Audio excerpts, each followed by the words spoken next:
and welcome back. It's been a while.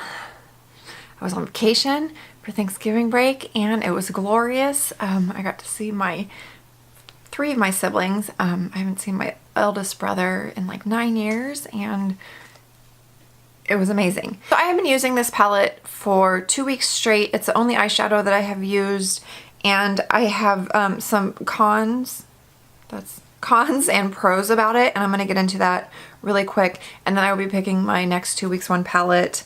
I'm going to take a little bit of a break from Natasha Denona, get into some lower price range stuff for you. I've been wanting a neutral eyeshadow palette for a while. I don't really have what I would consider like a neutral palette. I have some singles and that was sufficing my need. I wound up buying the Lila palette and I freaking love this palette. This thing is perfection. If you like purples and pinks and like taupey shades, I highly suggest that palette. This one, you don't need it. I'm just gonna put that out there. If you have neutrals and you're happy with your neutrals, that's mainly what this palette is, with kind of a lot of glitter thrown in. So this is what it looks like. There's a cool tone side and a warm tone side, and it really truly is a lot of neutrals. So these four are like your basic warm browns, and then these two are neutral cool tone shadows, more on the peachy side, and then these two pinks I think are probably my favorites in the palette. This one right here is like your max expensive pink, your basic peachy pink color. I do like it. It's not anything super unique though.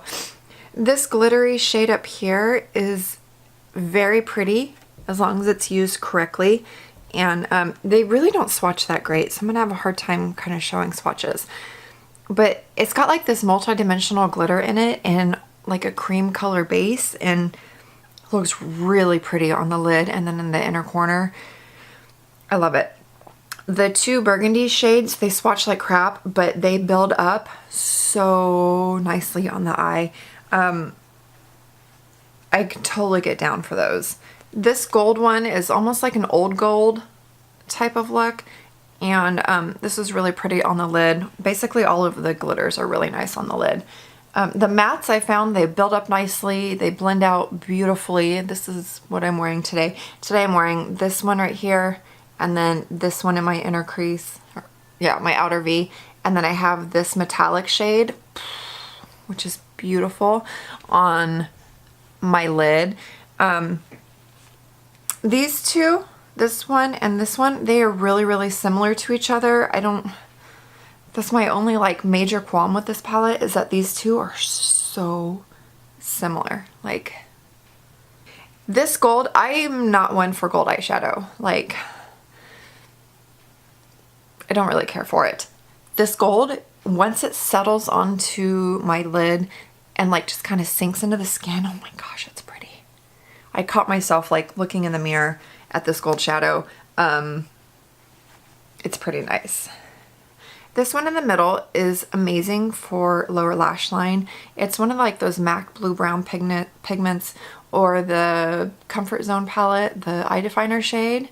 It's similar to that, but I like this one so much better. It's just like, oh man, it's so pretty. It's really pretty. I like to mix this one with any of these pinks like on the lower lash line, and it gives it like a purpley deep duochrome. I don't know, it's beautiful. Also, another thing with this palette is the fallout from the glitters kind of gets everywhere, if you can tell. It's a little bit messy, and then the glitters get into the mattes, which isn't a huge deal for me, but some people that might bother them. The quality of this is just like spot on with the Lila palette. I don't have any fading. My eyeshadow looks really good all day long. I don't regret this purchase at all, mainly because I like having this many neutrals and I like having it as a warm tone and a cool tone. I don't know. I'm gonna put some of my eye of the days at the end of this video. It'll be like a little slideshow showing like the different types of looks that I got from this palette. And I think that's why I like this palette so much, is all of the eye looks look very different. I can do a lot with this palette, and This was the only one that I took with me on my Thanksgiving break, and I was really super happy with it. I will say that using like the metallics or the glitters, they work best with a finger, because then it like heats up the powder and then you can just press it in. I did get some fallout on my face, but it's nothing major. I was just able to take a fluffy brush and brush it away. If you have the extra cash and you're wanting this palette, I don't think that you'd be disappointed, but I'm pretty sure that most of us have dupes for this palette in our collection already, and because of that, it's not a necessity. I personally now am to the point where I want really high quality eyeshadows, and these shadows, everything that I've tried from her so far, this one, the Lila palette, and then the two little holiday quints, they give me what I want in my eyeshadow, and I'm completely stoked on having like a palette full of neutrals with some glittery shades thrown in there. So stay tuned for my eye of the days after this. I didn't do any videos because the week before Thanksgiving it was just really crazy at work and with my kids, and then I was gone for the holidays, so I didn't take a whole lot of pictures of myself. But yeah, so I love it. I'm really happy that I have this, and I'm going to continue to use it. I'm actually thinking of panning either this or the Lila palette for my Pan That palette. Tell me what you think. Is that like a good idea? I mean, I'd like to get my money's worth out of it, and I'd rather pan something that I paid more cash for than one of my cheaper palettes, you know what I mean? So yeah, tell me. Let's just throw that in there. I'll do like a poll option or something. Which one should I pan? I'm leaning towards this one. I love this palette. I freaking love this palette. Oh my god.